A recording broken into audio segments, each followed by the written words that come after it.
Salutations, everybody. It is Maddie here today with episode 170 of the H.A.M Radio Podcast. And it is still me, Karak with ACG. Very funny.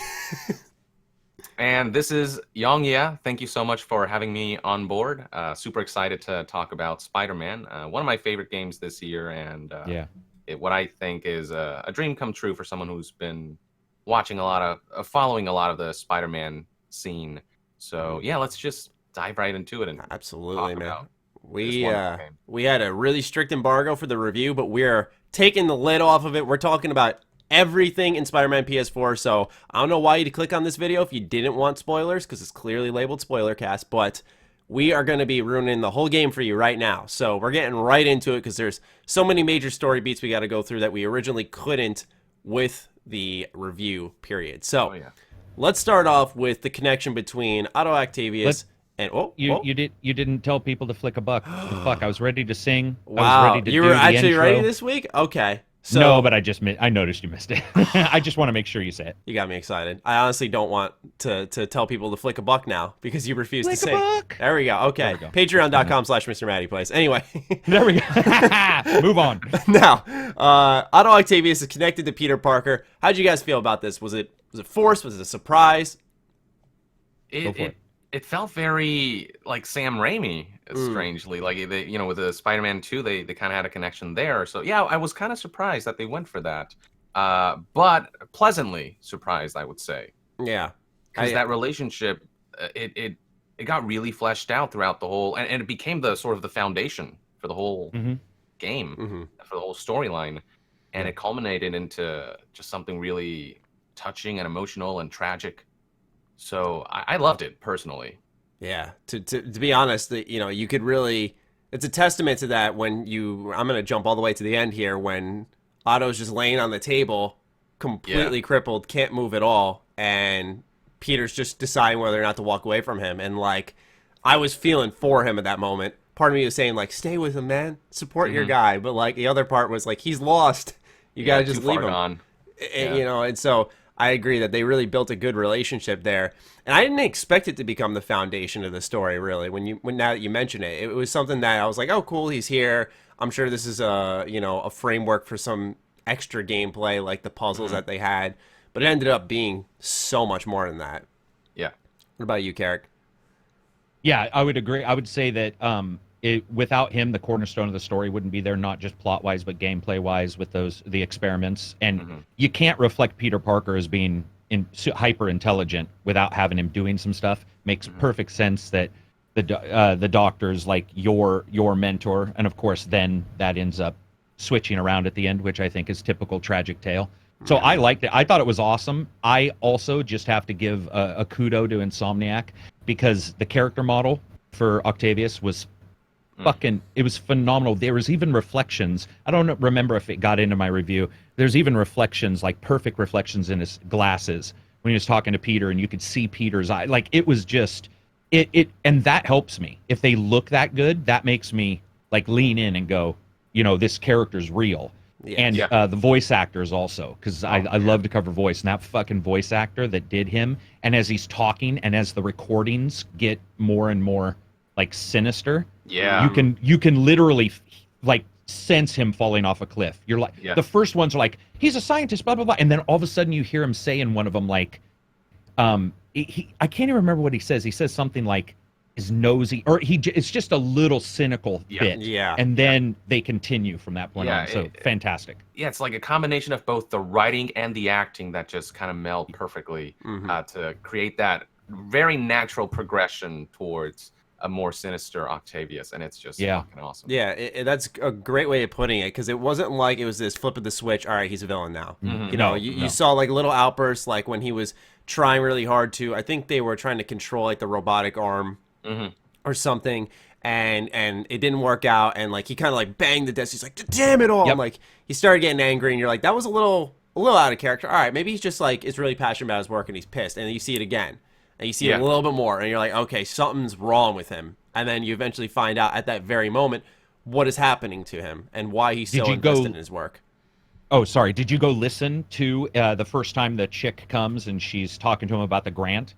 They go into the room. Did you go and listen? Yeah, because if you listen, there's one part where he gets like irate for just a second and then switches back to normal. And it's just for a moment when he's talking to her and she says something. He's like, but we've had this and this and this. And he's sort of like, and that's what they did well. And you can't tell me that was on accident, because the voice director would have had to say, you know, oh, that was over the top or whatever. And instead, there's these hints everywhere. There's even hints on the chalkboards. I don't know if you guys noticed that, or on the blackboards, all the hints, little things that you could pick up on. It was fantastic. I was fascinated by how many assets were created for this game, especially in that area where it felt like there was something new in every single corner. It truly felt like a lab. Like there were, you know, hallmarks to previous comics, but there were also like little universe building things, like you said, the chalkboard, where you were able to start piecing together like where he started getting all this money from in the later game, and how it all connects. It's like this pocket mini world within the open world. That like there's so much happening just within that little room alone that you can pick up on, and the way it all just develops, and the little things that change throughout to give you hints of where this is all headed. Another thing that blew me away was the models. If you notice, they repeat. So like there was a propane torch in one area, like the handheld one. Right. And that's actually what the actors use on the crane section at the water to weld the cranes. You can see them with the same model. So what that does is that causes a gamer to see that replicated. Because how many times have you walked into a game room in a video game and you see these items that will never ever be anywhere else?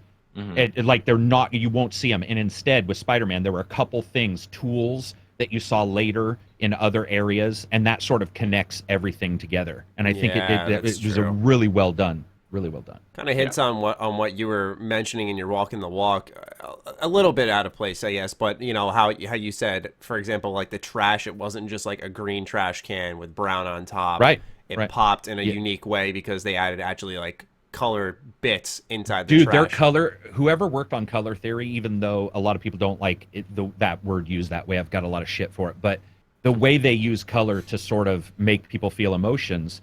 But what was interesting there was they were popping color in places that other games have never done. Go to most games, look in the trash, it's a brown heap. It looks like the most rotten, nasty fucking pile of trash you've ever seen. There's no color. And everywhere in Spider-Man, there was every single time there was some little bit of color to cause your eyes to have this place where you could focus. And it didn't look like a mesh that was just roughly textured, and then that was it.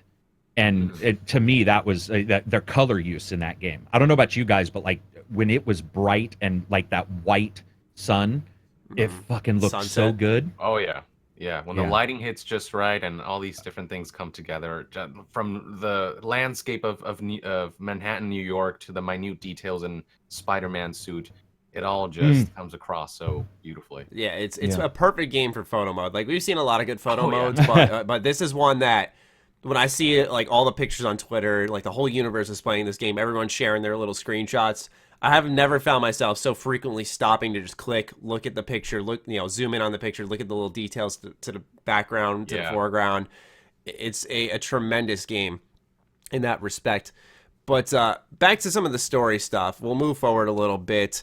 I thought for me that the one moment that really, I wouldn't say reeled me in, because it was from the start I was hooked. Just, I found this web swinging captivating, the combat flowed smoothly. But what grabbed me in this story, the first moment, was what happened with Officer Jefferson Davis. There's a bombing. You're starting to see what Martin Lee is capable of. It really slams home like, oh, he's the main villain, or at least at that time he was. And you just think to yourself, okay, so this game is going to show us something a little more mature. I feel like Marvel versus DC in various parts of their universe, people look at Marvel as more of, I guess, I don't want to say kid-friendly, but PG-styled storytelling. And when you're seeing, City Hall, I think it was, getting absolutely destroyed and tons of people in peril, Miles Morales losing his father, and then them introducing him at that point as a playable character, it really hits the player with a lot. So how did you guys digest that scene? Did you find it as powerful as I did, or am I alone on that aspect? It was surprisingly brutal the way that all was displayed. Like there were times when like Miles was like hiding, and then he would look, and then some dude was just he would just get offed. Like stabbed too. The one guy gets stabbed. Remember? You're just like, damn. Yeah, like I was like, wow, they're going all out here. They aren't pulling any punches, and I think the scene needed that to convey the kind of demon that lies within. I like what you did there, Mr. Lee. Yeah, yeah. What? But yeah, I mean, I thought that whole scenario. I think I'm with you there. Where that's when it really that's when the story really picked up, but also that's when it really hit me. Like, oh, like the creators of this game really want to hit you on an emotional level. Yeah. They don't want to hold anything back. They really want to tell the story they want to tell without pulling any punches. And I began to appreciate the game more as a result. And we don't know Insomniac as a storyteller. That's the thing. We know them for Ratchet and Clank, Sunset Overdrive, just to name 2 series that are more fun, lighthearted. Yeah, charming, exactly, lighthearted, where, you know, to see Spider-Man it told not only in that light, but from a developer like Insomniac, it's not like they sacrificed that personality, but the fact that they included a new edge to it was really astounding to me. Karak, what did you feel about that scene? We'll talk about the other characters later, like I'm sure the playable characters that aren't Spider-Man. I am not as in love with them as everybody else. In fact, I really disliked those parts of the story. But to me, it wasn't necessarily that Miles was suddenly playable. It was his mom and his mom's reaction and like trying to get him to stop from running into danger. I actually like the side characters. So like he was saying, the guy being shot in the face, that I didn't really care who I was. It was more about what I was seeing. I didn't, you know, I get that his dad died and I was like, okay. And to me, that's I guess an expected story. I was expecting that to happen, something like that. But just watching the shit around the side was what I did in that entire section. It was like looking at people dying all the time. And there were people on fire. There were people crushed in vehicle. And you were just like you said, you go into this going, is it going to be PG-13 or is it going to be like the Karak version where people are fucking just getting offed all the time? And it started out PG. I mean, I think you guys would agree. It started out fairly lighthearted, and it was like da-da-da-da-da, and jokes about not delivering pizza. And then suddenly these guys are getting impaled. Also, if you listen to the fight during that scene, there's a lot of foreshadowing in that battle that you have with him as well, which I really liked. They were started to talk about like the darker you and, you know, who can you trust and all the shit. And you're like, why is he fucking saying this? So I really dug that. Absolutely. As for Miles Morales in general, though, we find out later in the game he gets, we'll call it conveniently, bit by a spider, because the way we were talking about pre-podcast, the way he was transported, or the spider itself, Spider 42 was transported, a little funky. You know how it was on MJ for so long, and he's like, I'm not gonna bite you, but I'll bite the next person I'm on, just you watch, and that's Miles. After that point in time, we see him get bit, we know what's gonna happen, and at the post-credit scenes, we see Miles pretty much tell Peter, hey, I have these funky superpowers, and it's delivered in a way that felt out of almost a movie. It had that delivery, that charm, where, you know, he's like, it's kind of weird, so I'll just show you, and he hops up on the ceiling, and then you see Peter hop up too, and he's like, it's not that weird, and it was a feel-good moment. What did you guys feel about finding out that, I imagine, whether it's in DLC or Spider-Man 2, inevitably, that there will be a playable Miles Morales character? Do you think it's going to be co-op? I don't want to jump too far ahead with speculation, but do you think it's just going to be 2 different Spider-Men in the same universe, and they kind of do what they did with MJ, where they try to push the story forward in different ways, now having 2 different Spider-Man in the universe? I want to get some thoughts on that. Yeah, it'll be interesting how they handle that, if they're going to have multiple... I mean, they've already played around with multiple playable characters in the Spider-Man game, so I'd imagine that in the next one, we're going to be able to play as both, each with their own different story threads that eventually merge, and then it all goes from there. I wonder what's going to differentiate them gameplay-wise, if that's to happen. Right. Are they going to have different gadgets or powers or what have you? It all depends on how they use this. It's an interesting bit of, like, let's see what we do with this that they left there. But until I actually see how that all culminates, I can't say for sure whether this is a good thing or a bad thing, whether it's going to make the next game too stuffed, if it's going to fragment the story a little too much, or if they're going to somehow manage to pull all these different threads they have into something really cohesive and something that's well balanced. So it all depends, I guess. But yeah, the scene itself was like, it made me smile and made me feel good. But cool. We'll see how that goes. Karak, what about you? So I was not a fan. We talked about this a little bit, but the only reason I wasn't necessarily a fan is because Peter's origin story isn't necessarily real. I mean, it's hinted, talked about a little bit in this, but he's technologically based, we'll just say, like overall. And then you have Miles now. This is supernatural, chemical, whatever you want to say, DNA based. I don't know really, like, how are you going to differentiate the skills, for example? So you have the technical skills that Peter has. Your webbing, leap up and web everybody. I can't remember. Web Blossom, I think is what it was called. You have all these moves. I don't necessarily see, looking at Spider-Man and what he can do, I don't see them being able to replicate on the organic side completely different moves. They'll at least be somewhat the same, right? Because Spider-Man, even in the comics, regardless of how he got the powers, has somewhat similar moves. Yeah. So to me, what I would hope for is what you and I talked about, Maddie, 3-4 podcasts ago, which is that it's just co-op. Okay. Yeah, I would just love it. I would love for them to say, or they treat it like Mass Effect, and they're like, you female, male, but here it's Miles or it's Peter, and Good you go idea. through the story, and there's some. Yeah, so there's some changes to the narrative, which is much easier for a narrative director to even write. Kind of reminds me of Dishonored 2 in a way. Different set Dishonored of powers. 2, exactly. Right. And or like, I could see that. Go ahead. Resident Evil had the thing where you can play as different characters and they have different paths that eventually converge. Something along those lines. I could see that happen. But I'm just going to say, as a fan, I would love co-op. If I was able to swing around with another fucking Spider-Man and like there were more enemies or they were harder, there was different things, or what if you had tag team moves where it's like the only way to take a guy down because they already know how to defeat, or they already know how Spider-Man fights from this game. What if the next game a new enemy comes up and he's like, motherfucker, I got more shit.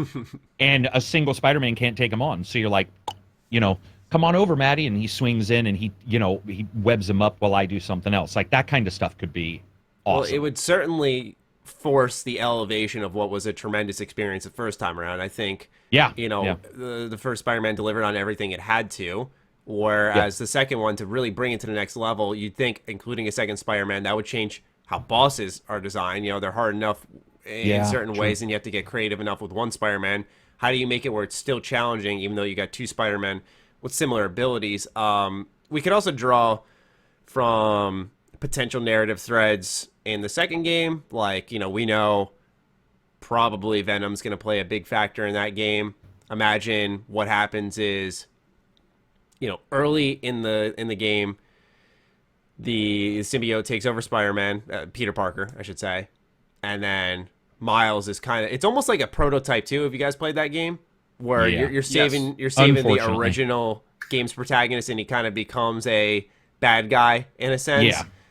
There could be that where you play as Miles the first time through. I think character more on Peter's something. The bad guy. Yeah, pretty much. That would work. I have a question for you guys, real quick. I got my ass smoked like a smoke show when I fought that first fucking boss for some reason. Fisk, the one who runs 8,000 miles an hour but looks like he could only run 2. Did you guys? I don't know what the fuck. My brain was just like, I could not grasp how to defeat that fuck. I probably died like 6 times, and I never died on any boss after that. Did you guys have any problems with a boss? And if Maddie, if you plan on talking about this later, feel free. I don't mean to jump the gun. It's told you. I just you mentioned a boss, and I was like, I wanted to ask. Did either one of you guys have a problem with any of the bosses?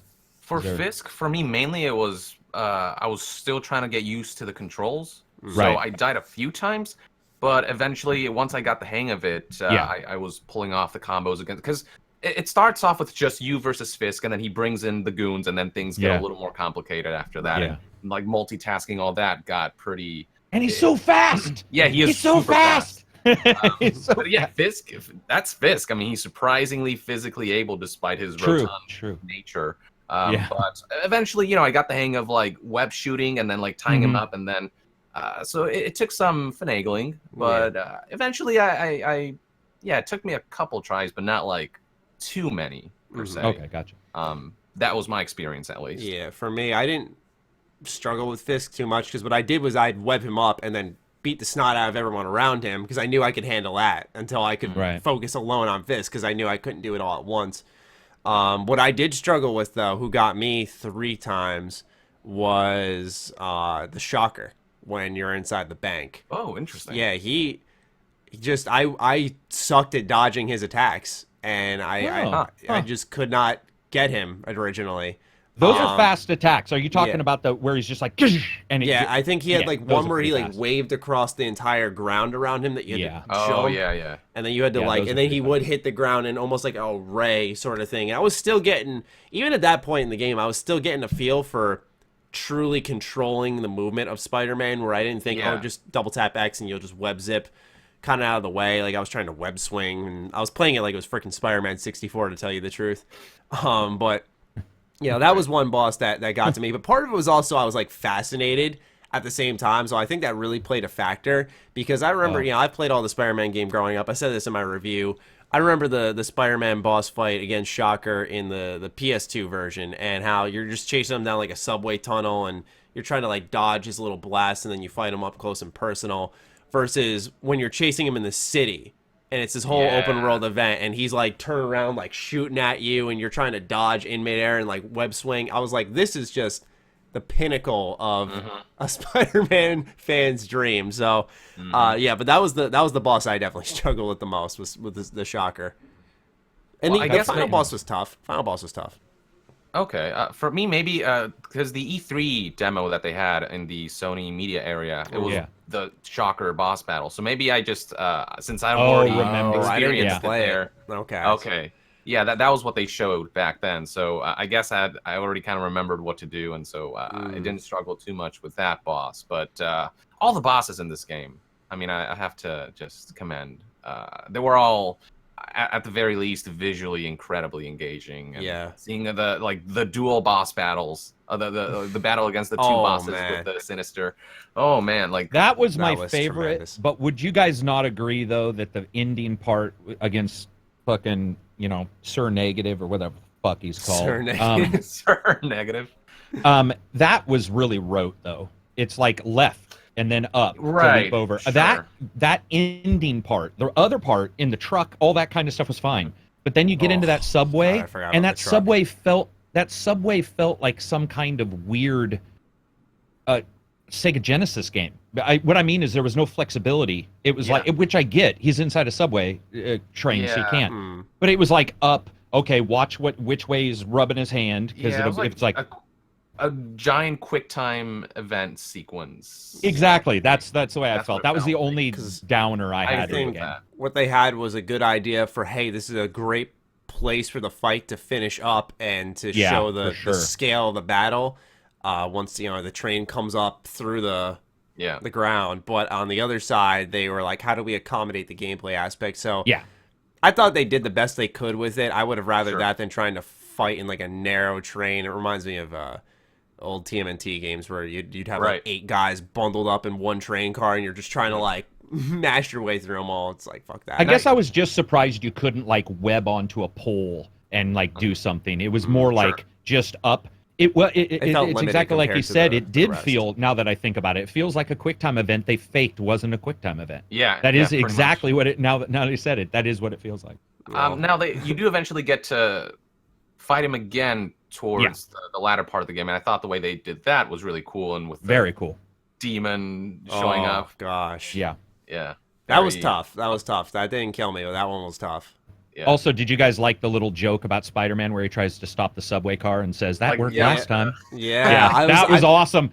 The moment he did it, I was like, wait. And then he's all, that worked last time? I was like, that's the way to handle it. Right there. I laughed out loud at that one. Yeah, so did I. That was awesome. And the final boss we went over. I got to say, though, for the dual boss fights, my favorite boss fight of that entire game was definitely Rhino and Scorpion. I thought that was like, they used those two's abilities and the environment you were fighting in perfectly. Yeah, the level design to compensate for their two abilities and your ability to navigate around, and it all worked so seamlessly. And, if you knew what you were doing, it felt very cinematic, like cinematic. You were exactly. playing a movie, but despite it being a game. It was awesome. It was just amazing that they managed to make it feel cinematic. But often what happens is when I get a cinematic vibe from a game, it's almost like a trade-off, like you're losing control, or sure. it feels kind of set, like this cool thing you're doing, but like you just have to like walk into the space and it just happens, like exactly. Like this is like you gotta dodge scorpions, like pull down the crane while Rhino's charging you, dodge scorpion again, zip into Rhino, beat the snot out of him, like that. I was like, wow, I feel like Spider-Man right now. Exactly. It was, they nailed that. That's becoming a huge meme. I feel like Spider-Man. Like everyone's saying that, but it's because it's true. I think IGN, if I remember right, somebody posted on my review, I think they said it makes you feel like Spider-Man. I don't know because I didn't watch a review, but like 3 times. IGN, man. Oh, did they? Okay. Yeah. So I will say that it's probably the only game aside from it's probably the only game that I can remember when I was performing moves where I was purposely risking getting hit to look cooler, because it did look so. Yeah. I'd be like fucking web swing, bitch, even though there'd be no reason to do it. I'd still be like, I'm forcing this because that would look cool if he swang in front of, and it did look cool. So it's like it paid off, and that to me is a big kudo to them, like that they were able to nail it. Yeah, I agree, because I was watching Colin Moriarty's review of Spider-Man. He was like, there is a combo list. He said, like, his theory on combo lists was pretty much like, if it's easier just to do a ton of damage by mashing the square button, why would you indulge in some of the extra moves that were there that were a lot harder to pull off? And I got where he was coming from, but at the same time, I was doing the same thing. Like, it'd be a little more simplistic to hold square, launch him up, and then mash square a bunch of times. But if I'm on a rooftop, you bet your ass I'm trying to like swing kick everyone off and watching them stick to the other side of the building. I mean, it just felt amazing.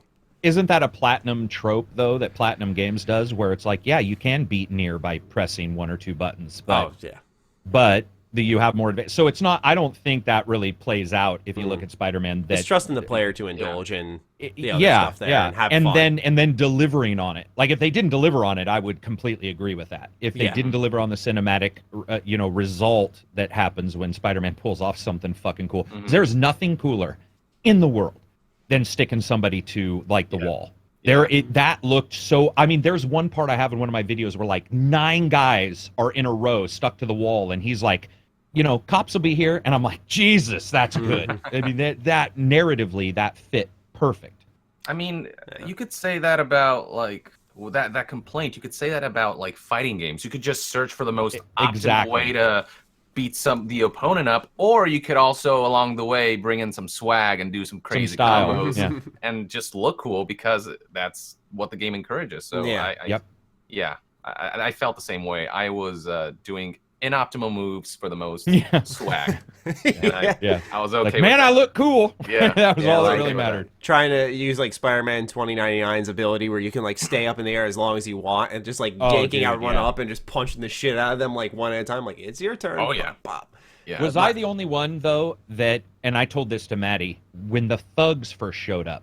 They're slightly off time. They're fast. They attack 3 times, and they fucking track you like a heat-seeking missile. And when they show up in the groups, that first couple battles I had, I was like, am I doing something wrong? Because I was getting smoked. I was like, I mean, just like where I had to swing away to get life back and come back. And I really felt that Insomniac did such a good job mixing enemy types, especially as you get higher, which we'll talk about. But you have flying enemies, and you're juggling like these dudes in armor, a fucking flying guy, a small dude, and then you're throwing them into each other. And once again, cinematically, it pays off. Oh, dude, yeah. I mean, the Silver Sable troopers, they're hard. Very hard. I Jesus think they killed me Christ. more than anything else. There was a difficulty bump, I think, that maybe Insomniac should have looked at, but that's all right. For me, the thing that I struggled with most from a combat perspective was getting the dodging timing right. And I don't know what it was. I don't know if it was like the spider sense. It was harder to see. Harder to see. It was like white, and then everything else, like the particle effects were, a lot of it was like white or lighter colored. So it blended, and it was hard for me to tell. Whereas in the Arkham games, it was always very clear when to dodge. And so sometimes I felt like I should have been able to dodge that, but the game kind of got in the way a bit in there. But once like a dozen hours in, eventually I got into the flow of things, and I was pulling off some pretty cool stuff. But I'd say that dodging was my main thing that I just couldn't quite get a handle on. No, I'd agree with that completely. For me, it was the camera, when especially the Silver Sable, because the way they always in the crime activities, they'd always park their cars kind of in they'd form a triangle. And so the camera would fuck. Yeah, exactly. So you drop right where they all are, and you'd fight, and they'd always be up against the wall, so the walls constantly get in the way of the camera, and then when you wrap it around, you're hitting the car. It's like, Jesus Christ, man. It was the only really big issue I had. Another big one for me, I guess, was the lock-on system, because there's no manual way to lock on. Yeah, it wasn't even lock on; it was a suggestion. Yeah, exactly. It was that's exactly maybe we'll see. Yeah, like there are times I wanted to you press triangle and then you swing towards an enemy, and more often than not, I'd swing. There's a guy with a gun over there. I was trying to go towards that guy, but then he would go to a guy with a shield instead, who was closer by, and it would fuck up the whole rhythm. Yeah. So I'd say that's also a big complaint, that if they can extrapolate upon it and fix for a sequel, then it'd be great. Absolutely. Agreed. Even with these little flaws, overall, I mean, combat just feels good. It feels definitely good to beat it people feels up. like it not only feels good, but I would say it replicates Spider-Man. Yes. The dexterity, fluidity versus Batman, which I joke around about him being a Campbell's soup can with legs, but that is the way he moves. He's a tank, and that's fine.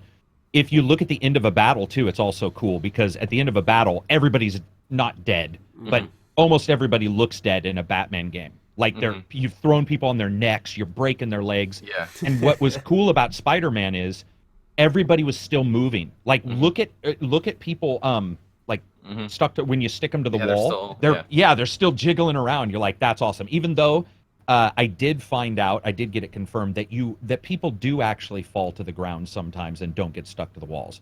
I said that in the review, and people got mad. And I found out at a certain level, the game doesn't have the time to draw the animation, and so because I bounced somebody off a Brinks truck, and I'm like, that fucker's dead. Like, Spider-Man killed that dude. But overall, the combat feels like Spider-Man. I mean, it's a perfect rendition of Spider-Man. For sure. And the way I like to put it with Batman is Batman doesn't kill you, he just makes you wish you were dead. Yeah, that's a great way of putting it. He'll cripple you so bad. But, he single-handedly fills Social Security. Like, I mean, by himself. Like, it's crazy how fucked up he is. His tank, where he drives over you with his 3-ton tank, and he's like, don't worry, that's an electrified field. We just shock you. It's like, I fucking hit you with a 3-ton tank. You're dead. Right. Yeah. Back to the story stuff, though. Aunt May's death. We're going to get serious now. Ooh, yeah. Who teared up? I was close. I did. I was damn near close.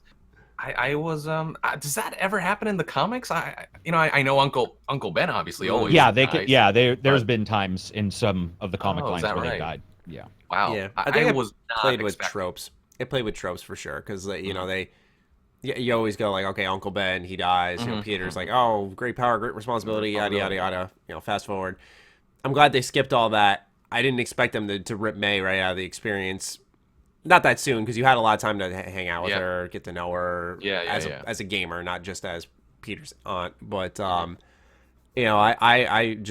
think it was less of the death and more of the execution on how conflicted Peter was. That was such a well acted scene.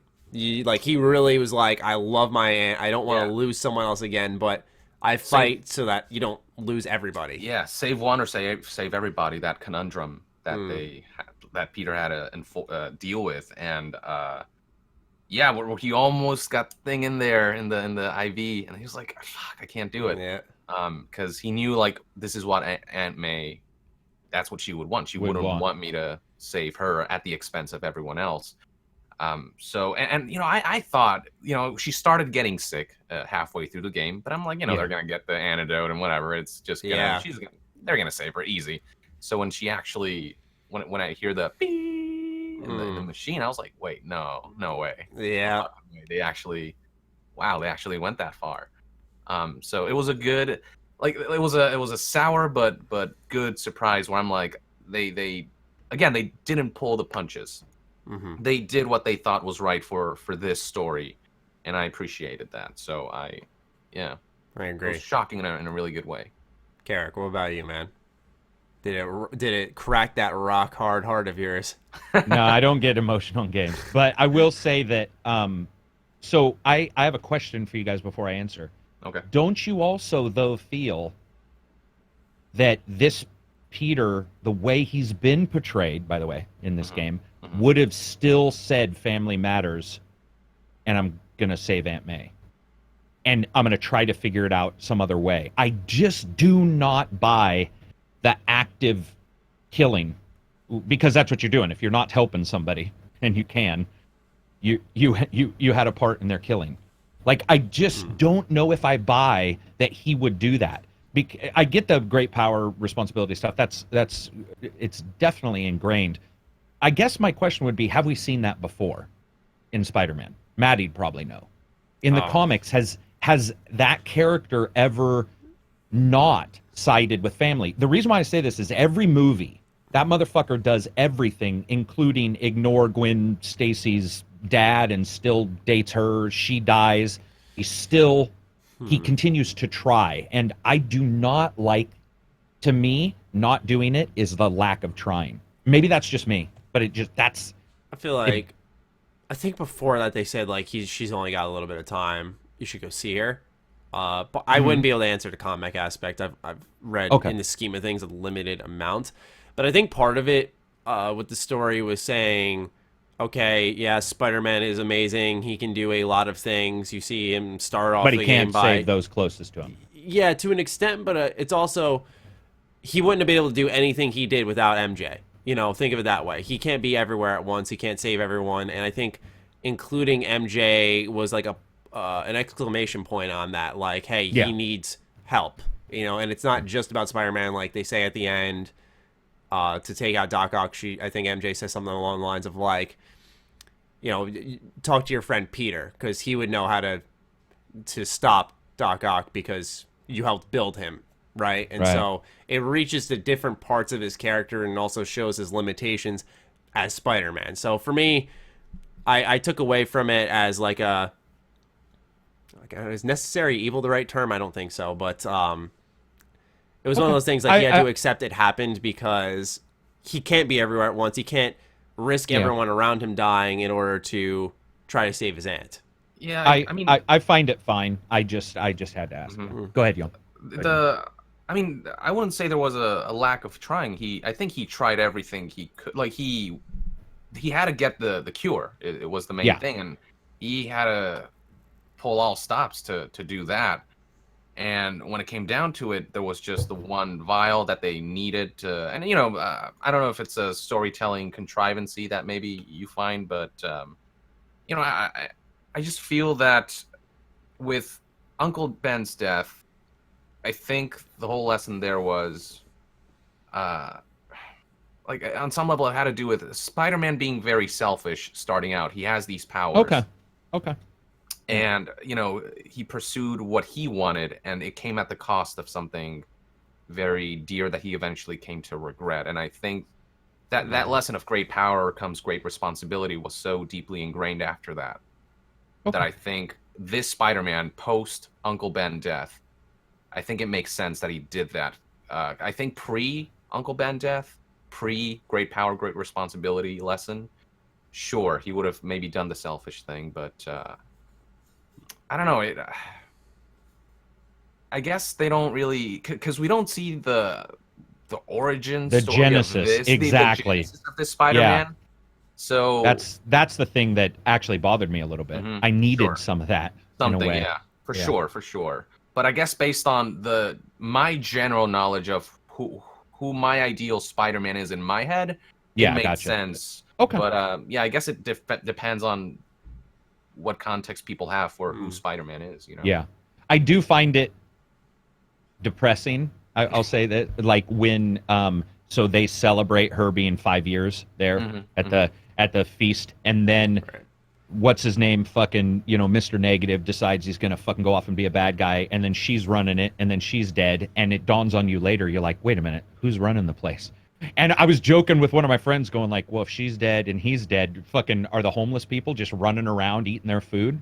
Like, if you look at the way, like, everything is set up, there's usually a chain of events, and I don't think we saw what happened there after she's dead. We don't, like, do we ever go back? Did you ever go back I don't to think feast? you can.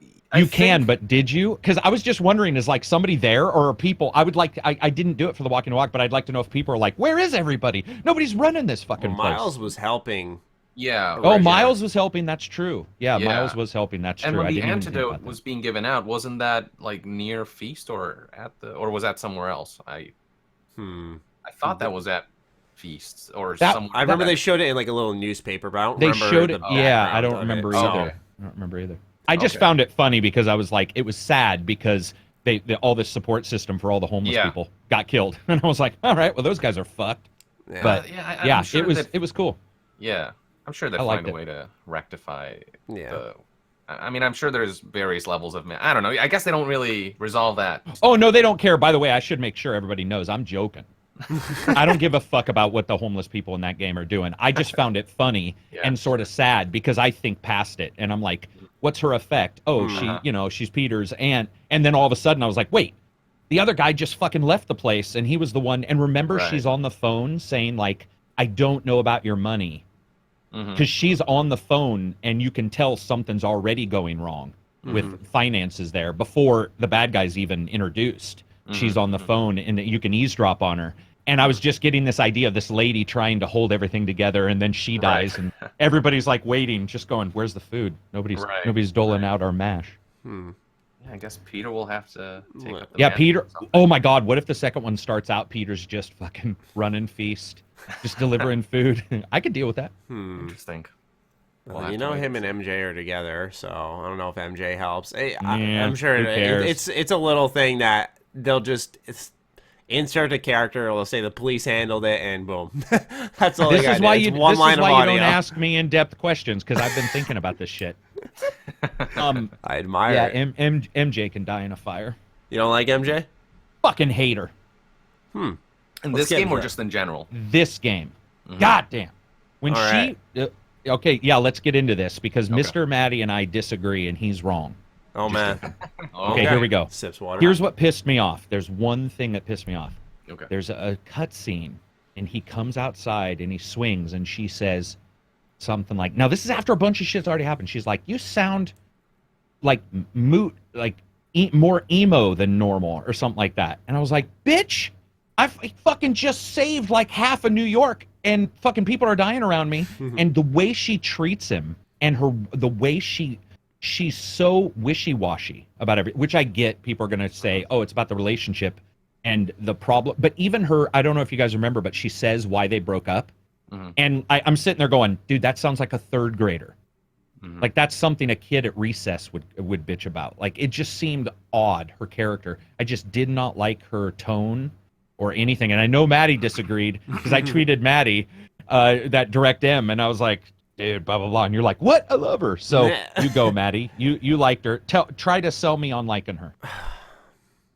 I think a big part of what I liked was, and I think it's just because at the core of the experience is, of course, Spider-Man, and I like the way they fed off each other, and you felt like initially things were on cracked eggshells, like they had a good relationship, they were working through problems that, came up because Peter was Spider-Man, of like, hey, I know that you have to save the world, but you have someone you have to love too.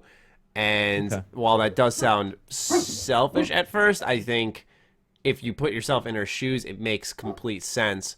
So when you pick up the game and you feel like, all right, they're kind of uneasy, they're coming back together in unpredictable circumstances and falling for each other again, I think you see fear start to take over, as she's kind of like, you know why we broke up? Like, don't do this shit to me again.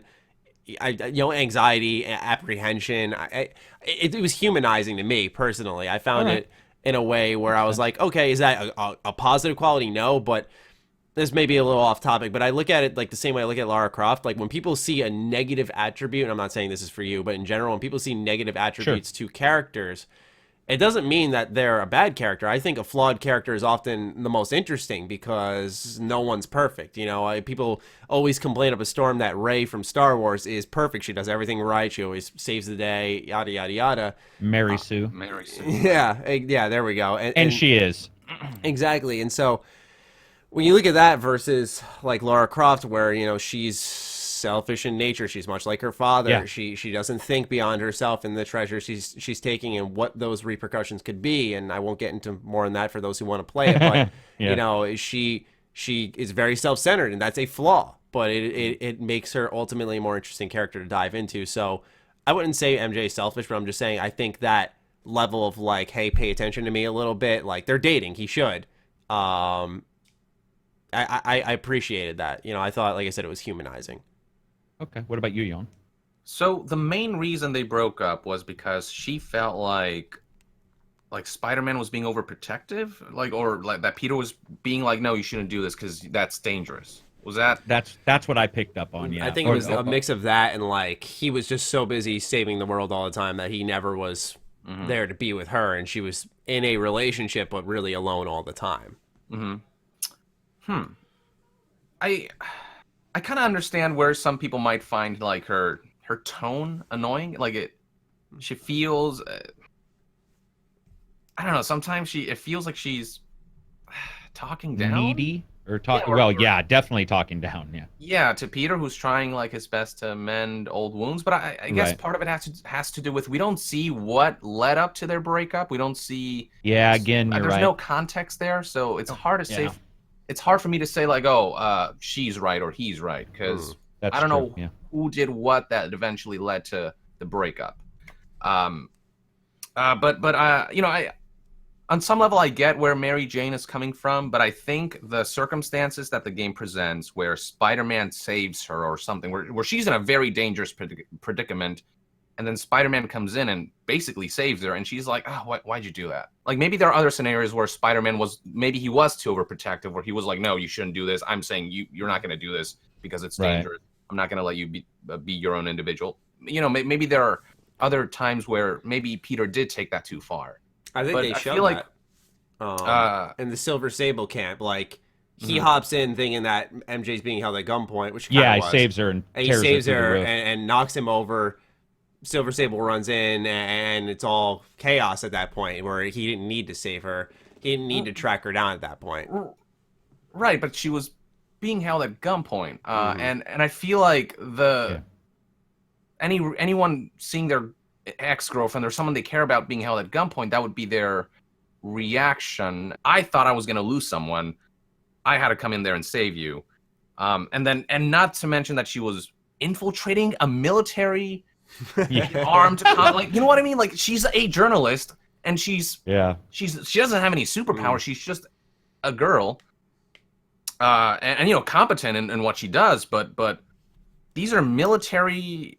You know, they had her Metal Gear Soliding through the entire thing. Right, and you know, like that scenario, you know, even frickin' Solid Snake would have trouble infiltrating that shit. Yeah, he'd need a boss. So I think the concern from Spider-Man's part was perfectly understandable. And yeah, he did kind of ruin things. And yeah, she could have, you know, if he would have left things alone, maybe she could have gotten away with it.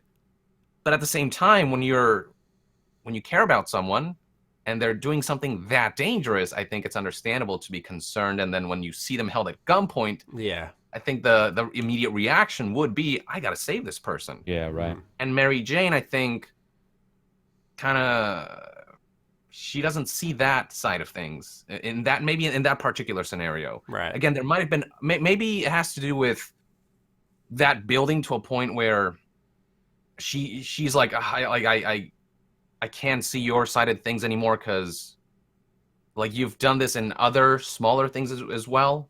You know, where again, we don't know though, because they don't tell us. I think that's the thing, is like the excellence of this Spider-Man is it starts out with Spider-Man 4-6 years after he's become Spider-Man, but the actual weakness of this Spider-Man is that it starts 4 to 6 years later. And you do, when you're trying to hit an emotional whatever, the only resonance you have emotionally is whatever's happened since the starting of the title screen. And I think that those are just little things that, like, for some people, they're going to buy it and be like, hey, because they maybe, like Maddie, maybe knows a little bit more and it makes a little bit more sense. But for some people, it can just feel off. Is all. One of my favorite parts of the entire game was when Peter and Mary Jane were working together in Grand Central Terminal to take out all of Lee's thugs. I thought that was such a well executed part. Oh, and yeah. I kind of thought that was the culmination of them starting. Actually, I think it happened beforehand. I might be wrong, but I just thought like moments like that, or this is what happens. It kind of punctuated what she was trying to say to him. Like, this is what happens when you trust me. Like, we can work together. We can do this. Just trust me. So yeah, like I get both sides of the story. I'm just saying, like I'm not trying to defend it. I'm more so presenting the other side. Oh, and you don't need to. Now, with all that said, there were aspects of MJ where I'm like, I feel like you should be more understanding of like his side of things. But at the same time, overall, I didn't dislike MJ. I actually quite liked that she wasn't a damsel in distress. That she was going out of her way to play her part in saving the city and all these different things. And I do like when eventually everything clicks and they do eventually start trusting each other to a point where they can each use their specialties to you feel the rebuild, I think. You feel them go through the motions. So I like there's two sides of the coin, and I see both. I'd say I see both sides. I see why some people might find her annoying and a little much and the way she berates sometimes, I feel, Peter Parker. But then eventually when they do start working together and they show what they can do when they work together, I think that's awesome. And overall, I do like the representation. So maybe the question is, when you're playing this game, we assume because Mary Jane keeps talking about has Peter changed, she keeps asking, keeps saying like, maybe the real question is that we already know Peter has changed, she hasn't. Right. What I mean is she really hasn't. She's doing the same stuff. She reacts the same way. He's already 6 months, I think, right? 6 months not together. I think they said, it was a certain. She said when he walked into the restaurant, they said a certain amount of time. So maybe that's, just twisting that angle and looking at it from a different standpoint. Maybe they were trying to indicate that she, with all her berating, whatever, that she hadn't realized he had changed. And so she was still acting the same way, which you guys said, as they build trust together, you sort of see that. One of the best scenes in the game is that train station scene. Easily. I don't like the Solid Snake shit at all, but the fact that you could look up and see him come out of the air vent and shit, I was just like, I really liked all of that stuff. Yeah, it was cool. That was so cool. Speaking of that scene and stuff, a big part of that was Lee. And we'll go into his past a little bit. So a big part of the story is this demon's breath. We find out that it was supposed to be a cure to save Harry Osborn, who was suffering from some degenerative disease. And one of the first test subjects was Martin Lee. So I guess what we'll hammer on here is really his past. What did you guys think of that revelation and how Martin Lee connected to the narrative, how he was trying to make the city suffer to teach Norman Osborn a lesson? Did you find that to be a good trait for a villain in a superhero world where we get a lot of common tropes? So did you guys like how we figured it out and what it entailed? Go ahead, Young. Yeah, so his backstory... So he kind of basically killed his own parents because of the experiment, right? I apologize for not mentioning that. That's sort of where the demon was born. Yes. Yeah. I liked that. I really liked Mr. Lee as a whole. I would say I like the duality. I like the emphasis on. I mean, it was a very literal interpretation of like our inner demons. Yeah. Yes. Very, very on the nose, but also. Every villain needs some kind of tragic past to, I guess, give some context to why they're doing the things that they do or why they are who they are. True. And I'd say for Mr. Lee, they did an adequate job at showing two sides of the coin. again, much more literally in his case. Yeah. He has this philanthropic side to him where he basically established Feast. Yes. Yeah. And then you've got the terrorist. Yeah. And well, in the apology note, did you guys read the apology note that's inside of his office where he apologizes to Aunt May? Yeah. Yeah. So it's like you can tell there's I mean, he is Two-Face. He's a copy of Two-Face to me, at least. But yeah, you can definitely tell there's that duality there, which is actually quite. I actually found him pretty enjoyable as well as a character. He was literal. I didn't really think about that until now. He is like Mr. Neg. That's very literal now that I think about it. But overall, yeah, I think he was well done. Who's the actor? Stephen O. Young. Stephen. Okay. Oh yeah.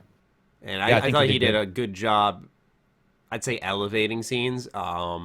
Like when Peter first goes into his office and he goes, you do the puzzle for the yin and yang, and you start figuring out what he's really up to, and you exit, and there's Martin Lee standing right there, and he's like, "Oh, Peter, hello," and it's like that. He's like, he knows who you are at that point without you being in the costume, because there's only one way you could have gotten out there alive. Yep. You obviously know who he is at this point, and then May comes in, and there's this. It reminded me of Homecoming with that tension. Where like Spider-Man was in the car with the Vulture, and you're just sitting there like, oh shit, this is tense, because they both clearly have something to say to each other, and they're trying to use subtle hints to deliver it while not tipping off May that something's going on, and so I really like that, and when they do a good job presenting Martin Lee as this really nice guy, obviously based off pre-release coverage, we knew he was going to be something much more evil. But I thought the way they built him into that evil character, that the way he would explode with emotion and yell and scream, it was something that didn't feel expected for such what seemed like an even-keeled guy who just had his motivations, he had his intentions, he had a plan. He was like, all right, I'm going to do it. I expected less emotion. Yeah, I expected him to be like, he's faking the good side, and then the evil side is really him. But no, it's like, no, he, deep down, there's goodness in him, and he wants to be philanthropic and all these different things, but he's consumed by this other demon, this lust for revenge and all these different things. And again, very literal, but I think very well executed in a way that it makes him feel like a real person with very fantastical circumstances. Absolutely. So I quite enjoyed he could have stood on his own as the main villain in this game. I think. Yeah. Like they didn't have to. I think that Octavius elevated it even more, but I feel like him by himself, he could have done an adequate job at being the central villain here. Yeah. I thought they were going to do that. Good, I thought he was. Yeah. But what about you, Karak? Did you like Martin Lee's past, the revelations that came with it, how he connected to the core of the story? Yeah, I thought they were okay, but I liked the tangential stuff. I liked the stuff on the side, the letter. The letter, to me, that kind of stuff, that just story tells. And an open world is even harder because you don't know if Yong's going to see that, but I'm going to see it. So then does he miss a story element? So to me, when I was looking at his pictures in his office of family and then seeing that letter and the way it even says, like, he's even like, I am both people. Like, he's very open in that letter. He's like, I am both people. Like, you're going to hear about me being a terrorist. It is true. And you're just all, geez, okay, because that's usually you do, just like Young said, you'd expect him to be like, I'm not a terrorist, I'm fighting for freedom. And you're like, dude, you killed 500 people. How the fuck does that work? But instead, it played off quite well as a guy who's like, and he was sort of, in a weird way, he might have been fighting with his demons, but he seemed to walk with them quite well. As yes, he was fighting them, but at the same time, he sort of knew both sides, and I liked that. I loved everything around his house, around his office. If you look around, there's all these little snippets that sort of indicate a more thoughtful person than the person you see overall when it just smashes in. As for the killing of the parents and stuff, that kind of stuff, I'm so burnt out on the tropish, like, this is what happened, blah, blah, blah, that I don't find it bad. That didn't impact me. It was the side things that got me to believe in him. I get that. Yeah, it was. And I liked him. Yeah. Same with me. Like, I wasn't like, oh my God, no, the parents. Like, that part was just like, oh, that's the thing that happened. Yeah, that's the thing. Like, yeah, exactly. That's what. But after all that, the character that culminated from all that, I quite enjoyed everything. And you gotta, people need to listen to that fight too. That first fight when you're in the square, and the stuff he says, like again, it does pay off to listen. Sometimes a boss will quip, and you'll be like, "Fuck you, man! I'm punching you in the face." Like you don't care. But there's in the not the butcher, the vulture, and fucking Shockman, whatever the fuck his name is. Those guys I almost got it. When those guys are fighting, they're saying stuff too. And I have to say, kudos to Insomniac to consistently deliver narrative while those things are happening, that if you listen, there's actually quite a bit of information on like why people are doing specific things. That's rare. That's what I love about the medium of games is like, whereas in a movie you might have some exposition, try to explain all these different angles. Yeah, right. Forward. In a game, you can like look around the environment, see the apology letter and all these different visual elements, or be on the lookout for auditory signals that storytell sometimes way more than the big scenes. And that's why I love this medium, just that extra layer of storytelling you can do with the interactivity. Absolutely. And I love the fact that we're all sitting here talking and you guys will mention something that I did not see. And then, so in a book or a movie, you're like, the word is right there. We all saw that word, right? Or the bad guy's right there. We all saw that bad guy. But in a game, it's like, some people would never have seen the apology letter. And there's something about that that's very fascinating. I agree. What delivered to me he was a good guy was not only some of his actions in the story, but it was also in that very same office. If you look on the back right behind his chair, there's just a ton of plaques, like year after year of like certificates. All the great stuff he's done, how many awards he's won. Like he's not just a flash in the pan good guy, like he's done years and years and years of community service and has generally helped the public, and people love him, and understandably so. But he seems more of a low-key guy, not a superstar who's put into the spotlight, and he's like, you don't know about the other side. Like he just seems very down to earth. So I definitely he also has a great that. naming convention. Feast. Like, what a fucking evil name for a place. I mean, yes, it's a feast. I get that stupid. But the first time, I was like Shield in my brain. I was like, what the fuck does feast? Like, what does that spell? Why would he call it feast? But it's such an evil sounding place. But what's weird is there's a duality in that word. Feast for feeding the people who are homeless, but feast is greedy. And it really indicates like, some kind of gluttonous feeling to it. And I thought they did a good job on that. Absolutely. I'm curious to see just where Norman's story goes, because if you think about it, everything that happened in this game, all the different villains, it all ties back to Norman's shittiness. Norman Osborn's shittiness. He was what kickstarted Mr. Lee's quest for vengeance. He is kind of like Octavius had some of that inner demon with him, but like Norman accelerated that. He almost like sparked it. And it all kind of ties back to that guy who just, underhandedly, he's the mayor and all this shit, but deep down he's all he's a shitball. He's a shitball. He's all about the glory and the power, and the ripple effect of all that is basically what happened in this Spider-Man game. All these different guys, the central villains, Mr. Lee and Octavius, their lives went to shit because of you could argue, any number of ways, but it felt naturally, organically rather, tied together, where it didn't feel like, Otto Octavius just happened to be working there. Like the idea that they originally had from the start for Otto and Norman Osborn to get together and to work, and how Martin Lee got involved in that. It felt very natural. It didn't feel like, how did he end up there? Like it just happened, and there was no questions left for me to ask there, which is what I always think is like a sign of a good world being built. But while we're talking about Norman Osborn, we definitely need to talk about the the post-credit scene a little more extensively, because we don't know if this is stuff that's set for the DLC. We already know the heist is about Black Cat, but there's also the Silver Lining DLC and the heist DLC. So I don't know which of those or what villains those will focus on. I imagine Venom's being saved for, the Spider-Man next game or something. Full entry, But, for now, we'll just talk about how Harry is depicted as this friend who MJ and Peter dearly care about. You see, you'll go through the backpacks and you'll see like them with a picture together. I think they were they got lost on the east side or something like that, or I think they went to go see the Statue of Liberty, something like that. They got lost, and they were like recounting the story. Yes, the research labs where you're hearing these audio tapes of Harry. You're connecting to him in a way. When you finish all of them up, MJ and Peter are talking about it, saying like they hope he's okay. They haven't heard from him for a while, right? And then you have this big reveal that here he is in the tank.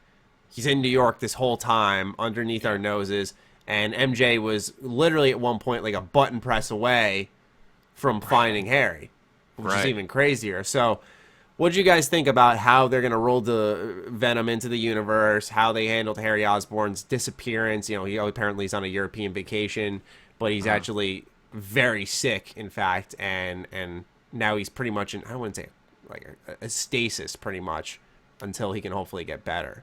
What did you guys feel about all this?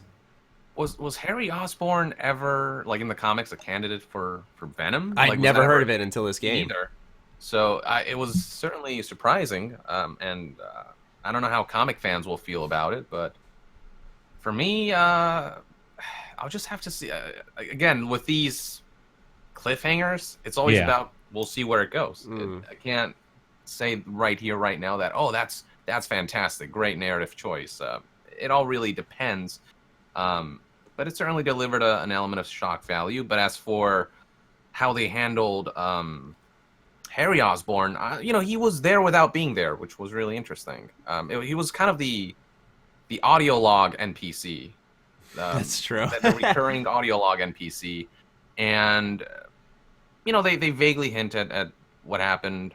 They hint that obviously they were close friends and all these different things. The labs were really interesting. It kind of showed his more philanthropic side, where he wanted to make the city a better place through all this research, and so it kind of goes along the lines of what he's trying to do with Octavius, which is use science for the betterment of mankind. But in terms of how they use the Venom thing to like that's very peculiar. Because Venom is traditionally he's a villain, so I guess this is the route they're taking Harry Osborn. Now, does Harry in the comics, does he always culminate into a villain? Because in Spider-Man 3 he was kind of like a villainish type of it always seems like he becomes he's like always a spoiled kid villain. Like the friend who eventually splits up the group, and MJ's forced to pick a side kind of character insertion, at least based on movies and some of what I've read. He doesn't feel like a spoiled brat in this one. He feels like a genuinely good guy who's where life handed him just shitty cards, a shitty hand. And then Norman's taking it upon himself to do whatever it takes to ensure his son lives. And then him turning to Venom, that might just, obviously the goo, what is it called? The symbiote. That would change his personality. Doesn't it tend to change your personality? Yeah. Kind of much more angry. Right. And all these different things. And that kind of also parallels Octavius' circumstances. So I'm reading an article on GameRevolution.com, and they're talking about the ending, and they, in answer to your question about the comic, they say as Norman Osborn raises his hand to the glass of the tank holding Harry, his head down in defeat, a black web fires out and hits the glass. With the hype surrounding the upcoming Venom film, combined with fans' potential knowledge of Harry sometimes being Venom in the comics, it's easy to link the two together. So I guess he has been. Yes, it seems that is very much the case. Yeah. It's no doubt it was Venom, but I didn't know historically. Yeah, sure. Yeah, exactly. Same. So overall, I'd say he wasn't present enough for me to be able to say one way or the other. I just know first impressions, which is in this iteration, he doesn't seem like a prick. He seems like a good guy. And then he's Venom now, so we'll see where that goes. That's all I can say, honestly. Karak, how'd you feel? I'm going to take a guess. Is probably wrong. I feel that he was having you fix those research stations for a nefarious. Underneath it all? Underneath it all. Okay. because he did say something about the CPU power when you fix these research stations, we get more CPU power or something like that. And I'm like, why the fuck? Because he is philanthropic, like that. That is exactly how he plays out. But I'm for some reason the way they were done, because they're an odd. When you look at Spider-Man, there's a couple odd things that I don't necessarily think are bad design or poor design or even average design. They seem to be designed for a reason. The research stations are odd. It is indeed the audio log person, like Young was saying. You know, instead of you got the guy with the MP3 player as he's dying, going like, "I'm dying, oh my god," and you grab that. Happy there's none of that. Happy there's none of that. Here you have him, and he's certainly talking about like all this stuff. But then when you start finding out that like his dad is, so there's also the interplay of the movies too. In the movies, he Norman Osborn usually treats Harry fairly poorly and always looks down on him. And yes, he would probably save him, but I like how they twisted that in this. It was like he's doing everything he can, you know, to save him. So there was a question there, but for some reason, those research stations, I don't know why, but here's another thing. They're in their own place. They have their own graphics. They have their own assets were spent to show these things on top of roofs everywhere. And I'm like, what exactly? Why are they here? Other than what he's saying. So I don't know if that'll happen in the future, and they'll be, you know, and he's doing it to track Spider-Man. Like, oh, I was actually fixing the sensors, because all of them had to do with fixing sensors. And I was like, you know, is he gonna use it to track Spider-Man later? Is it Norman or is it Harry? You know, whichever one. As for the Venom, I don't give a fuck. I fucking hate Venom. And here's why. What? You already got Miles as Spider-Man. You already got fucking Spider-Man as Spider-Man. And you're introducing another dude that acts like Spider-Man but in a black suit. And it's like, I would have much rather had that be a different bad guy. Because it feels samey to me. Like, if the sequel is those two as co-op, let's say, and then Venom's the bad guy, whatever. That won't be half as interesting as, you know, Mr. Positivity or whatever his fucking name is. My guess is, you know, that they're going to try to expand on the gameplay a lot. We talked about how Miles and Spider-Man don't play differently, but Spider-Man and Venom do. And the Ultimate Spider-Man game, way back when, let you play as both. And it was one of the best Spider-Man games made. You know, you could go around the city and kill people. It was really strange for a Spider-Man game. But that's the result. That's not the action. The actions he took are still the same. He still web slings and he still sticks to shit.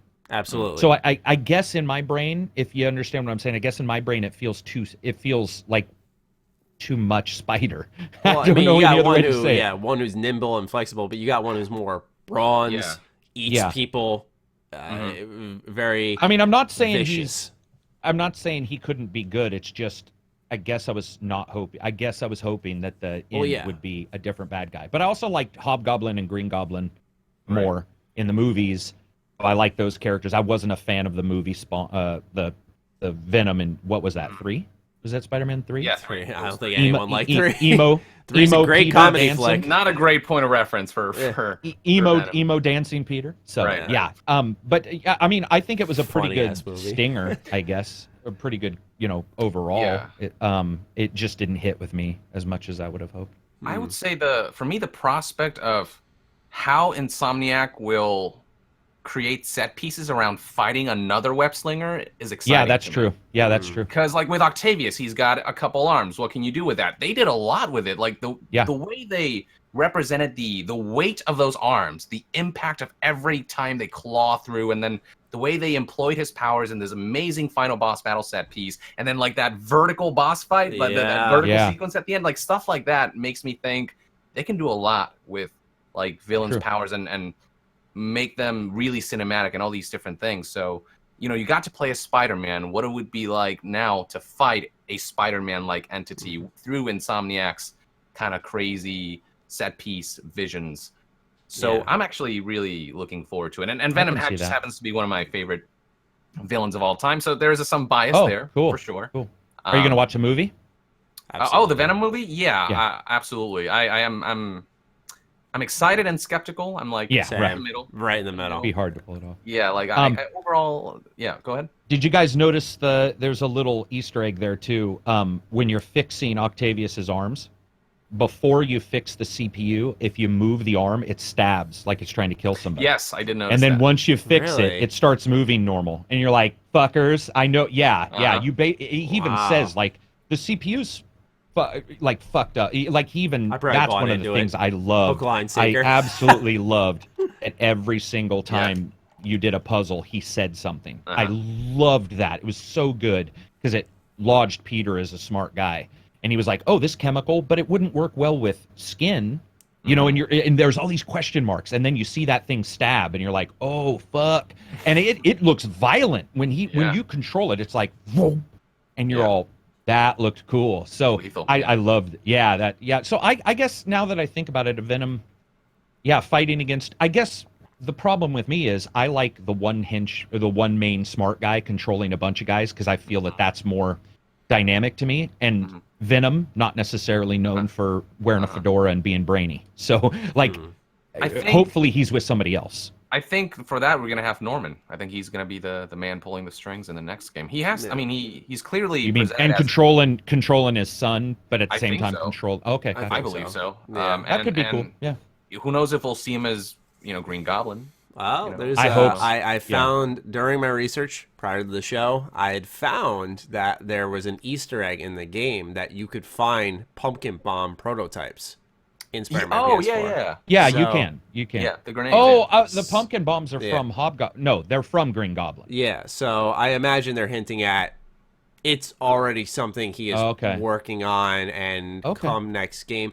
I mean, this game plays with fans. They know how Spider-Man fans and superhero fans in general get that the second you see a little hint, speculation goes awry. Yeah, for sure. And they knew what they were doing with the ending, and I think they knew what they were doing when they put them there. If they wanted to portray Norman Osborn as just this corrupt but yet caring human, I think they wouldn't have put that in there. But I think to hint at when he's going to take action on for whatever reason. Sure. That makes sense. Yeah. And I like that a lot. So what else do we have here? One thing to note about the labs, and now that I forgot about this, but I think the main narrative thread behind that was that Harry was doing it for his mother. I think she started the whole program, and then he kind of took over in her stead for her legacy. And the dad didn't care about it and let him go to shit, right? Yeah, so I don't know if it is that simple. Or like you said, maybe it is that simple. No, maybe it is that. So maybe you're right. Maybe it is that simple. I think I was probably just looking for some more narrative. Harry has a kind of like a Martin Lee duality. You know, he is a good guy as we can tell, but he is angry at his dad for abandoning what his mom had worked hard to preserve, and then that anger feeds into Venom. Yeah, and then Venom versus Green Goblin, father versus son, Peter in the middle trying to keep his best friend from killing his own father. Maybe, yeah. Do you know what a sequel would be cool is if the bad guys weren't necessarily just after Peter, but they were indeed fighting each other. And so you're trying to save New York from Venom and fucking Green Goblin constantly going at each other. That could be really cool too, to where, you're trying to save people. Because we didn't get a chance to save, well, you saved people in the car wrecks, which repeated billions of times. Oh, God. But Mash Square. What'd you say? Mash Square. Oh, dude. But that would be cool if there was, I always like it when everything's bigger than me. Like the world, everything going on is almost unhandled. Like you can't handle it because there's so much. So yeah, it's true. I forgot about the pumpkin bombs. There was that. That is true. Was there any glider blueprints anywhere that anybody saw? Yeah, not that I saw. And I looked like a fucker and I couldn't find anything. Yeah. And I didn't even find. Wait a minute. Yes, there was. I thought on one of the whiteboards there's a propulsion theorem for fuel. Well, I feel like I'm not saying it's not true. I'm just saying I feel like it would have been coupled in with that speculation and that theorizing. I'm sure there has to be some type of hint, but more than just the pumpkin bombs. But I mean, for me, I was just psyched because it brings me back to I love Spider-Man 1, the original Spider-Man movie. It did so much for film. For sure, but me too. It's a classic to me. One of the best bad guys ever, right? Yeah, and I also love how Green Goblin looks in that movie, and fucking and you know, to imagine that presumably Spider-Man 2 would be a PS5 game. You know, to think of how that would look, I'd be floored, I imagine. You know, I just love Green Goblin so much, so that would be cool. Yeah, for sure. Man, yeah, next gen is right around the corner. Yeah, we're getting there. Probably a year from now. Yeah, a year. Well, wasn't the rumor out that 7 nanometer demo kits had been sent to Is that right? developers? Yeah, I think Resetera had a thread where there was like some leak that Microsoft. I know AMD just yesterday did announce that they're helping Microsoft and Sony with magic sauce. So, whatever that means. Should be interesting. Yeah, it should be awesome. And then to wrap up this, that's pretty much all the story stuff that we wanted to touch on. We'll just talk about some of the side activities, suits, unlockables, progression, just kind of a free-form discussion. So if one of you guys would like to kick it off, maybe a favorite suit or, you know, something you liked in the open world. Actually, I have an idea. I have to kickstart it. I apologize. I gave you guys the offer, but I'm going to take it. All right. Let me talk about one thing that bugged me a lot was finishing the Black Cat side quests and then finding out she's not there. And I'm like, You get a dope-looking suit. I'm like, okay, fine. And then, you know, we're playing during a review period. I sign on and I see the heist is an announced name. Not at this point. We had not seen a trailer. Announced named for the fucking DLC. I was like, those motherfuckers. I know exactly what they're going to do. And lo and behold, right when we're on the review period, we find out Black Cat's going to be in the DLC. That fucking bugged me a lot. Yeah, that is a qualm that I have. I mean, when you're releasing a DLC like a month after your game launches, like that content is pretty much almost done. And at that point, you're purposely excluding it to sell separately. And, you know, that's not to say, like, Spider-Man feels like, you know, say for that, I'd say, like, I still feel like I had a satisfying package there, yes. You know? It's not like I felt unfulfilled by it, but it would have been nice to not separate that cool thread and then, like, extrapolate it in a separate package. Face-to-face interaction just to see her rather than, oh, hey, Spider-Man, it's Yuri, and Black Cat just stole all her equipment back. I'm like, why are we doing nothing about this now? Like, he would jump into action any other time. Right. But yeah, you know, I don't know. It's a small thing in the scheme of everything the game I felt did right, but it was something that I haven't had a chance to say. I almost forgot again. It's good to get that off my chest. I will point out, because I agree with you, most of the time, depending on when you release your DLC, some of it's done. But I happened to ask Brian Fargo about this morning in our podcast, and one of the big questions was, you know, can you explain how DLC is done and why is it that a month later you can do DLC? One of the things that he pointed out, what you just said isn't necessarily the DLC, right? So seeing her, that wouldn't be DLC because it would be very easy to make those assets and you talk to her, let's say, and she goes off or something. Yeah. So the DLC most likely called the heist, there's probably entire missions built. He said one of the things that happens, especially with gray boxing, which is where you set up your level, but it's just gray boxes. You don't even, that's where the term comes from. It's not, you don't have any textures or anything. He said that might be done. For sure. So he was like, he wanted to point out that the skeleton of the DLC absolutely has some kind of build. But he said, when you look, he was talking about Bard's Tale, the new game they're releasing. He said, we have the beginnings of another dungeon. But to put that other dungeon together, assets, artists, you're talking $100,000. And he was like, so yes, there is a skeleton there. But what they do is they get that out, the publisher, all the money changes hands, the sales start going on, and then they can look at their DLC and say, okay, we can move on with adding the assets and so forth because we're bug testing prior, or we're in our, you know, depending on if they use the waterfall development. So, I mean, I agree that I don't like seeing it that soon, but here's the thing, guys. I want it now. Right. So, to me, in a weird way, I'm glad it's a month, even if it causes this kind of discussion where we're like, nah, because the game is so good that I would personally love weekly DLC. I would kill for that. If they were like, boom, fucking you got this bad guy, and then next week you have some more random missions because please, Insomniac, fix that shit. That would be fucking incredible. But at the same time, you have the public, the minority that's vocal, gets mad about that, and so a lot of publishers pull back from it. And it's unfortunate because we'll never know. I think having no black cat sucked. I didn't let it affect me like Maddie. Maddie was like, "What the fuck?" Well, dude, I just think of Spider-Man 2, the game where you're running missions with Black Cat, and I'm like, I like this a lot. And then, it was awesome to see you that mad. You're just like, "What the fucking? Are you kidding me?" Well, because it feels like it felt like a jab to it. Like I just got like a slight jab to the liver. You know, like they were just like, I got you. Here's a almost fucking like a cool tease. suit. Be happy. I'm like, okay, all right, I'll take it. I guess. And you walk in, and it's like she took all of her stuff, and there's some shit laying here, and you're all, "Uh-oh. What's happening?" It's like, that's it. That's all that's happening. Fuckers.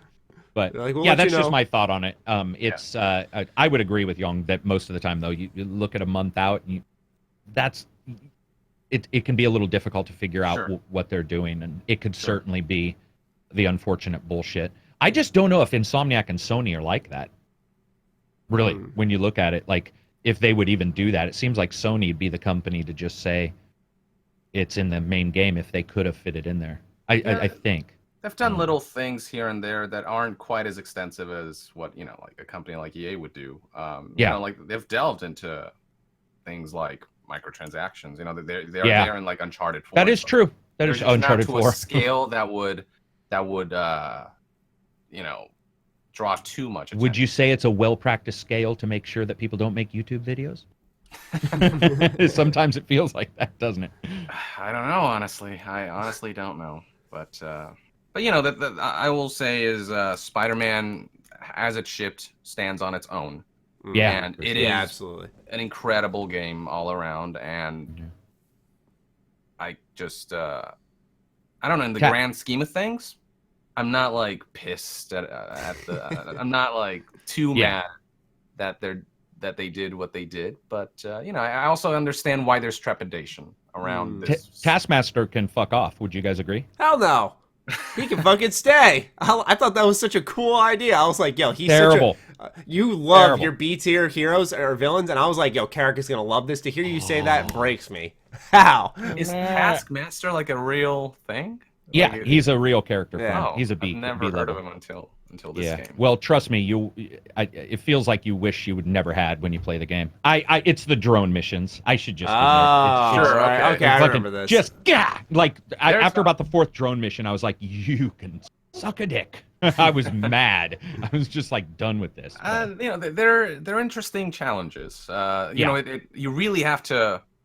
You know, when you're just navigating through the city willy-nilly, it's like you're like, oh yeah, I'm pretty good at this, and then you realize, oh, when I have to like go on a through the little path in the little holes, and you're like, oh shit, this is actually, it requires a lot more finesse than I anticipated.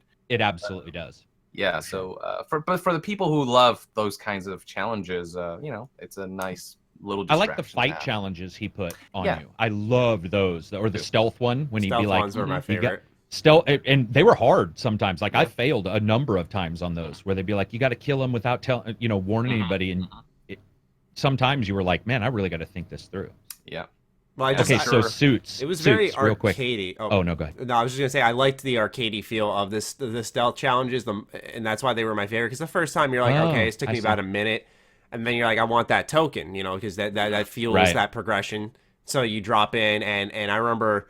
One of them, I had got down to the point where I got it in 14 seconds, and it was like 10 enemies removed. And I was like, wow, if I break that down, I was getting about an enemy over just every second, you know, and that felt good. It felt like a level of mastery. Yeah, you develop like a pattern of, okay, if I go here, and then do this, I can do it in like 10 seconds. Exactly. So it encourages repetition. It's really, it's interesting. You were talking about Suits?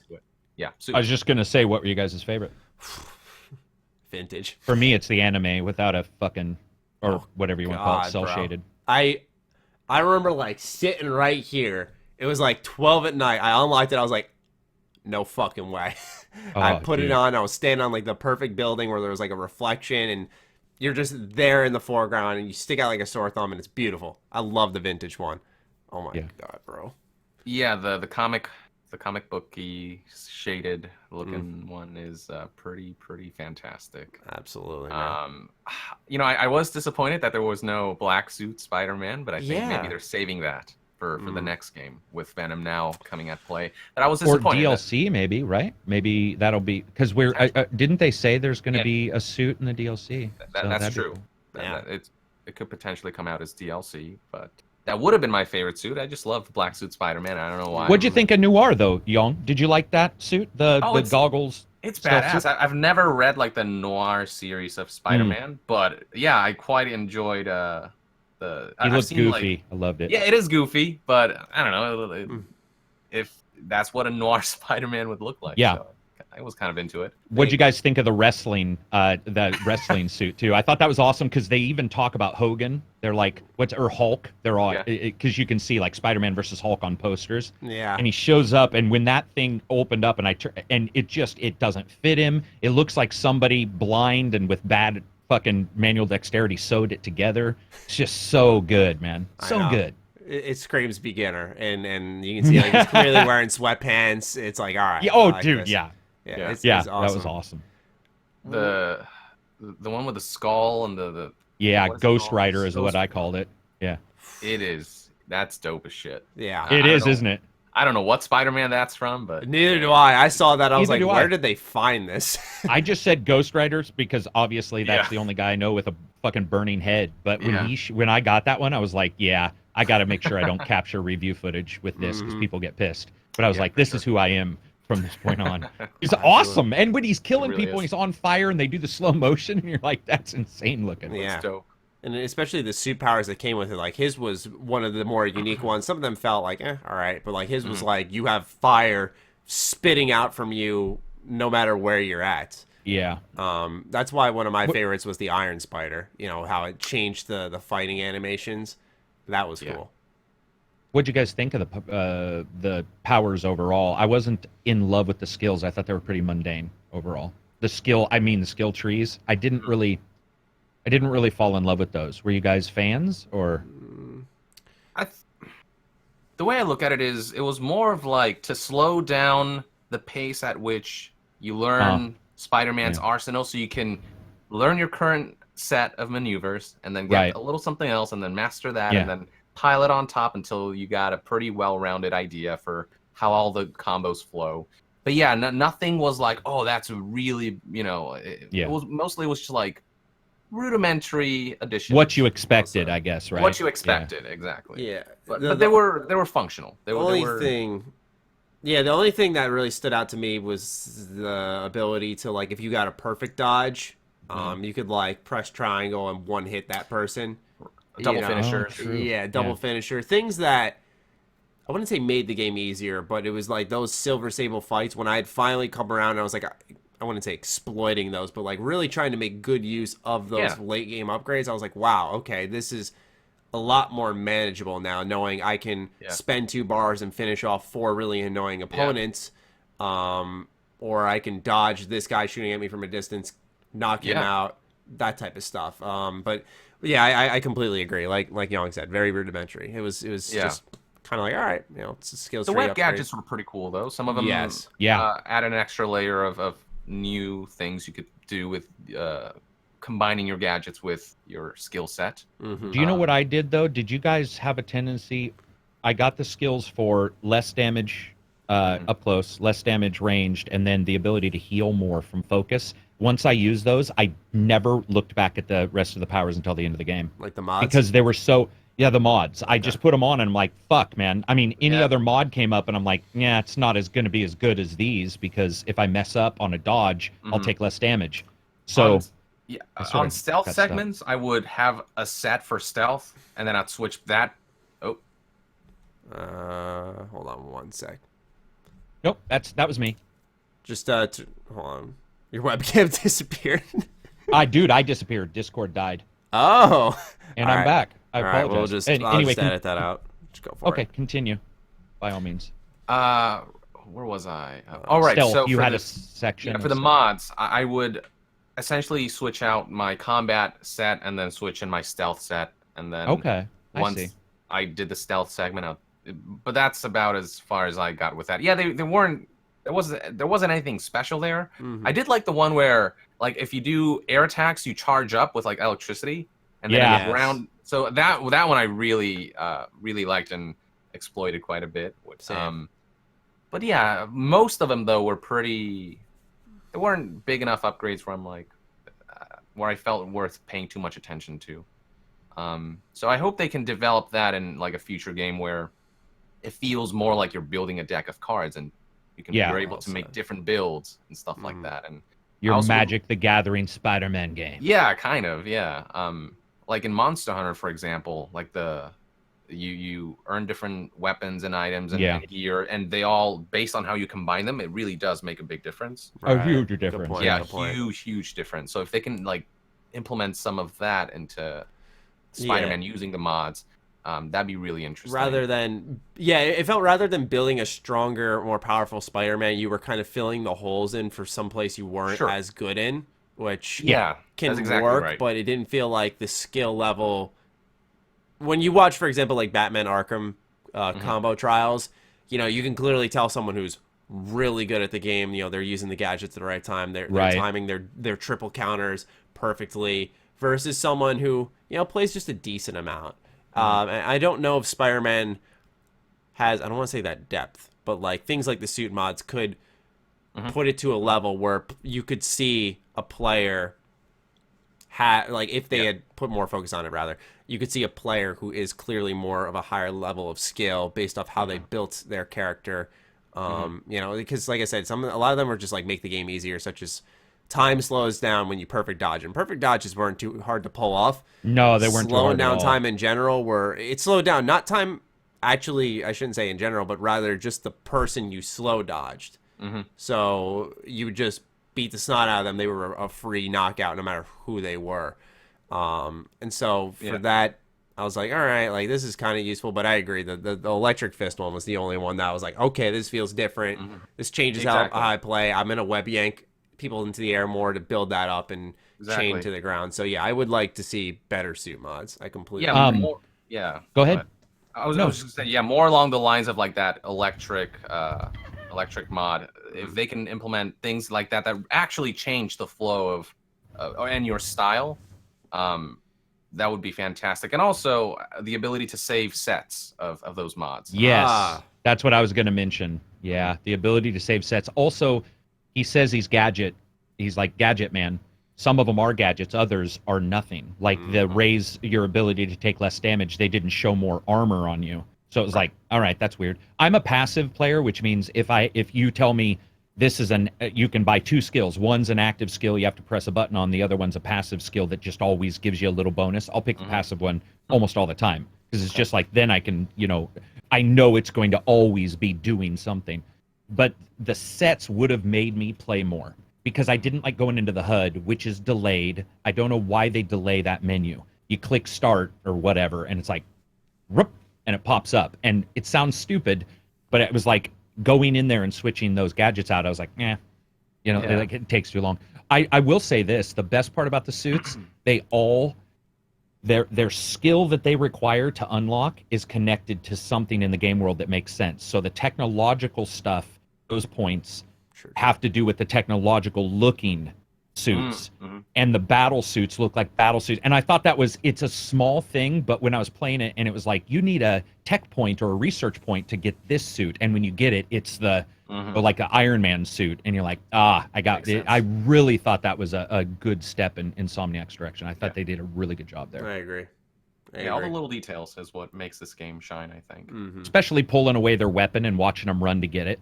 I don't know why. I would always play with one guy. I'd find one last guy, and I'd pull his weapon out, and he'd run and grab it, pick it back up, pull it out. I did it like 20 times. It was a blast. It's really competent, the AI. Yeah. They really go after you. So yeah, they definitely do. They don't just stand around like one at a time. It's like, no, they want to kill you. Oh, yeah, that's what I was going to say. I'm doing a battle, because when I was testing, I was going to tell Maddie, he was saying, do some of these make a better player on harder difficulty. It is definitely harder. I found that out. And then they have the next difficulty now added, right? Didn't they patch the ultimate in?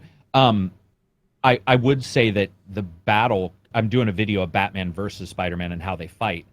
The one problem with Batman is they stack up so often, and people won't attack. They'll like you'll get two enemies, and one guy's like, "What's up, Johnny?" And he's just in the side, and you're like, "Dude, what are you doing?" And in Spider-Man, those fuckers would you'd see your flash, and you'd have that quarter of a second, and then the guns would go off, and I really liked that they would attack from off screen. It was because the sound was good enough that it told you where they were, so you could figure it out. Yeah, I also liked how the AI in Batman, I didn't find it an issue because it was to make. Can you move closer to your mic a little bit, man? No, it's all right. It was just to make the gameplay system work. You know, Batman, a lot of the enemies would circle around you and I said in my review, pretty much let you play whack-a-mole with their faces.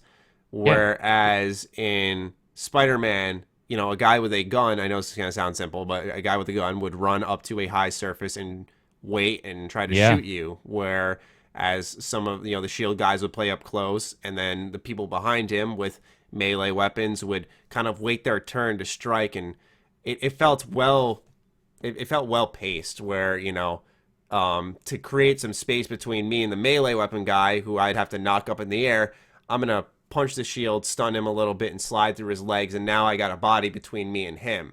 And then maybe I'll do that double kick move you can do, where you just send someone flying, and it's like, all right, now I've knocked them out of sight, out of mind, even though they're still alive, and now I'll web up to the guy who's on the perch and take care of him now that I've cleared the trouble around me. It was that kind of subtle, like Yang was saying, it's the little details, that subtle stuff that you can do that the game kind of allows, that really makes it such a strong combat system.